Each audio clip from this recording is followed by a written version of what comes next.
Perkenalkan, nama saya Rizal Hakim, NIM 2019-53005, kelas C.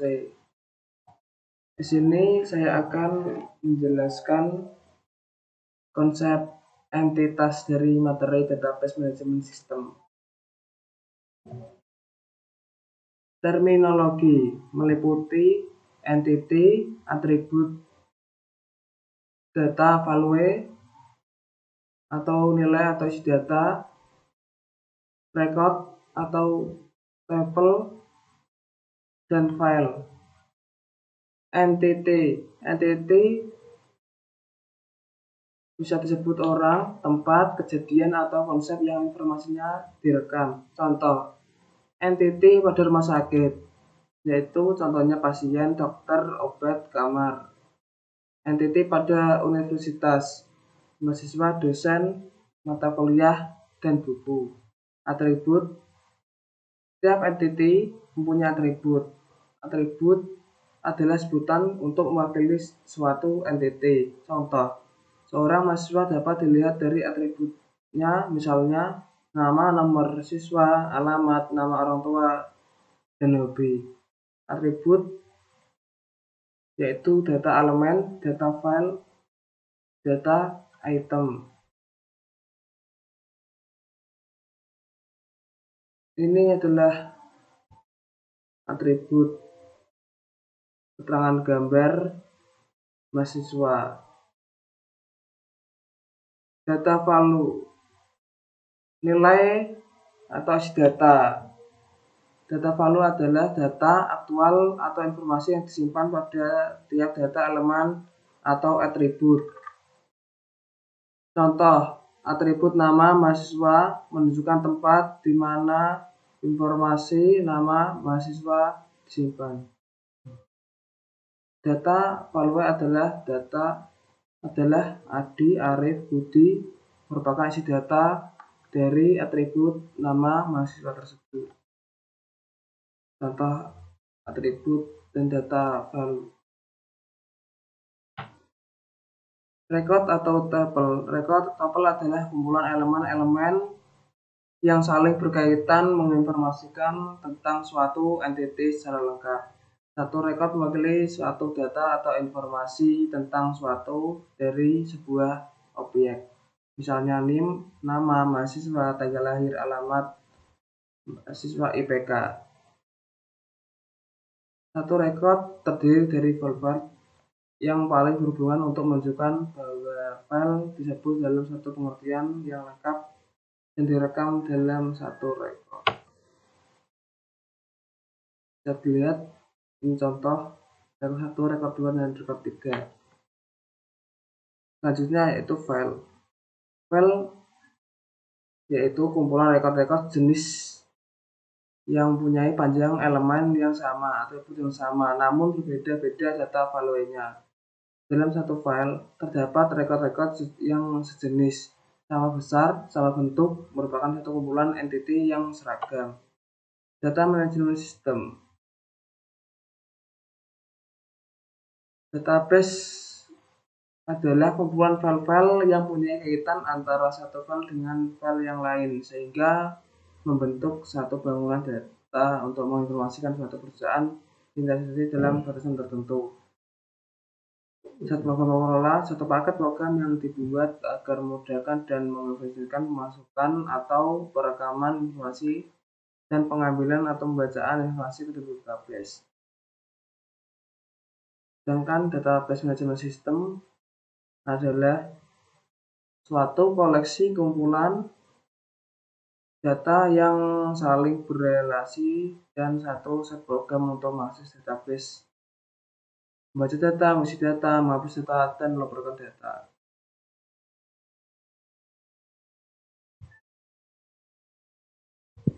Ini contohnya, database digunakan untuk mengatasi masalah, meliputi redundansi data atau penggandaan, inkonsistensi data, kesulitan pengaksesan data, isolasi data untuk standarisasi, multi-user, banyak memakai, masalah keamanan, security, masalah integrasi kesatuan, masalah data independent atau processing data, reduksi data atau penggadaan. Jika file-file dalam program aplikasi diciptakan oleh programmer yang berbeda pada waktu yang berselang cukup panjang, maka ada beberapa bagian data mengalami penggadaan pada file-file yang berbeda.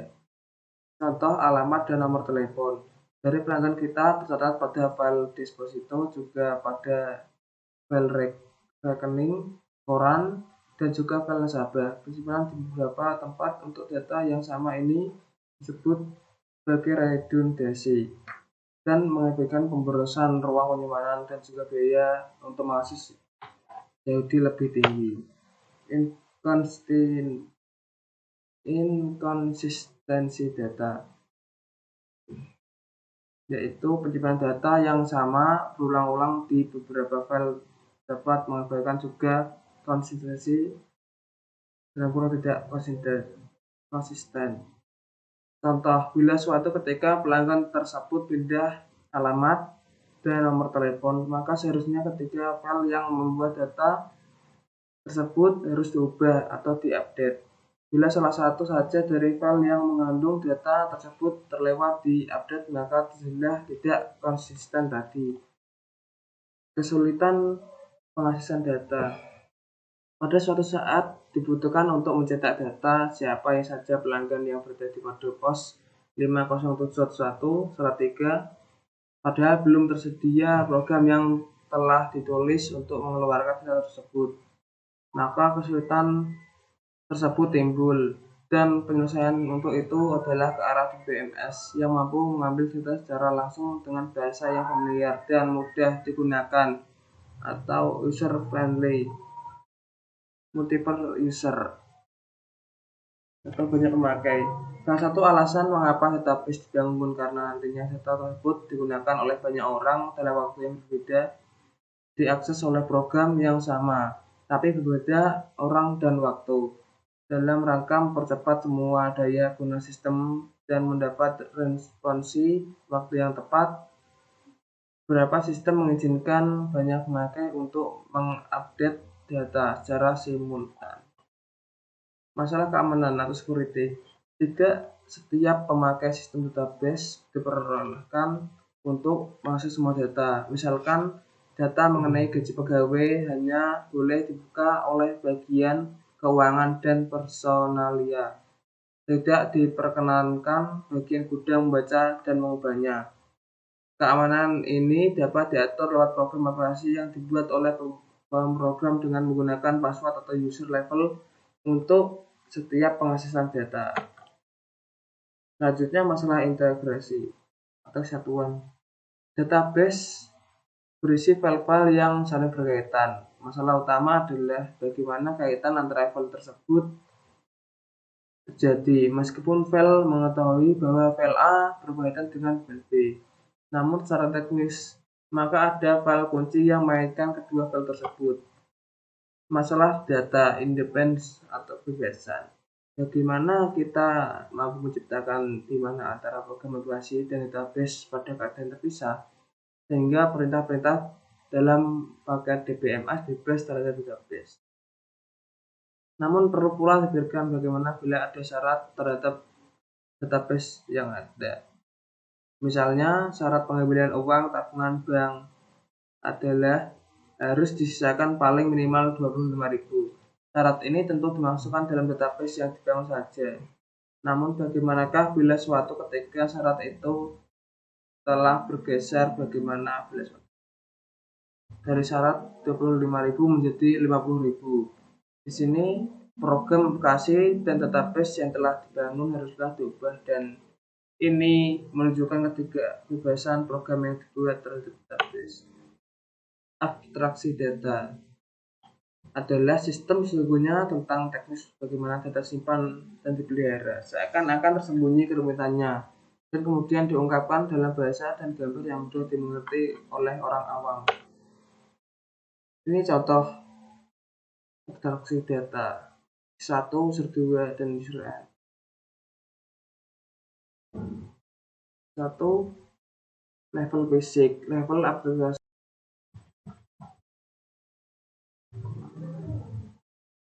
level abstraksi paling rendah yang menggambarkan bagaimana data disimpan dalam kondisi sebenarnya. 2. Level konseptual. Level abstraksi data level lebih tinggi yang menggambarkan data apa atau what yang disimpan dalam database dan hubungan relasi yang terjadi antara data. 3. Level pandangan pemakai. View level. Level abstraksi tertinggi yang menggambarkan hanya satu bagian dari keseluruhan database. Paket biasa yaitu SQL.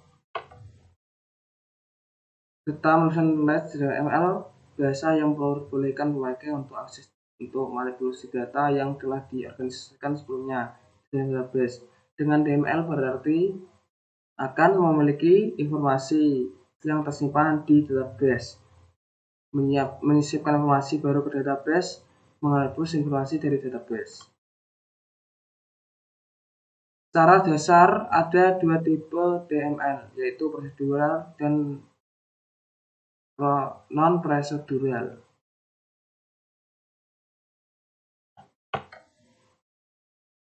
Query adalah pernyataan yang diajukan untuk mengambil informasi, merupakan bagian DML yang untuk pengambilan informasi disebut query language.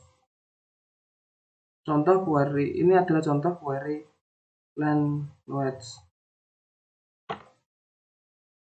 DDL disebut bahasa khusus untuk mendefinisikan pola atau skema database. Satu set perintah dalam DDL yang spesifikasikan suatu terapan yang rinci dari pola database yang biasanya tersembunyi dari user atau pemakai. Pemerintah dalam DDL adalah create, modify, report, modify struktur.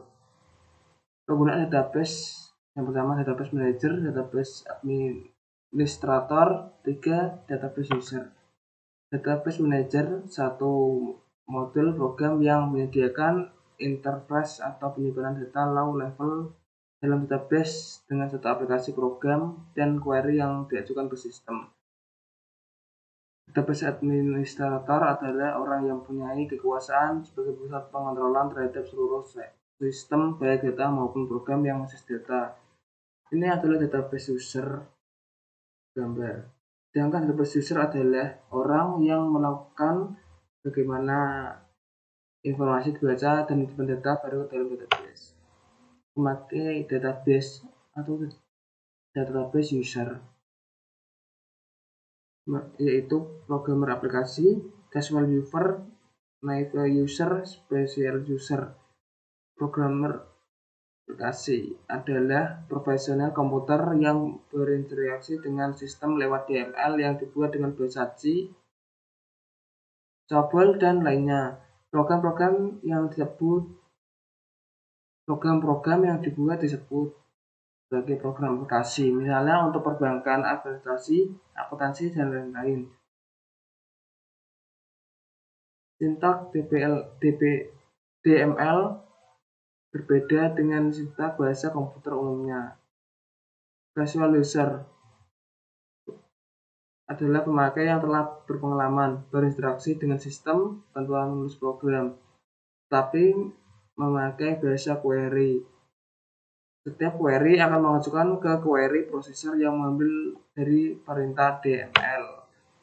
Berikutnya naive user, pemakai yang tidak berpengalaman berinteraksi dengan sistem tanpa menulis program, tinggal menjalankan satu menu dan proses yang telah ada atau telah dibuat sebelumnya oleh programmer. Berikutnya specialist user, pemakai khusus yang menuliskan aplikasi database tidak dalam kerangka processing yang tradisional. Aplikasi tersebut diantaranya adalah computer-aided review system, knowledge-based expert system, sistem yang menyimpan data dalam bentuk data yang kompleks, misalnya data grafik, data audio. Terima kasih. Cukup sekian dari saya. Bila ada kesalahan kata, mohon maaf sebesar-besarnya. Wassalamualaikum warahmatullahi wabarakatuh.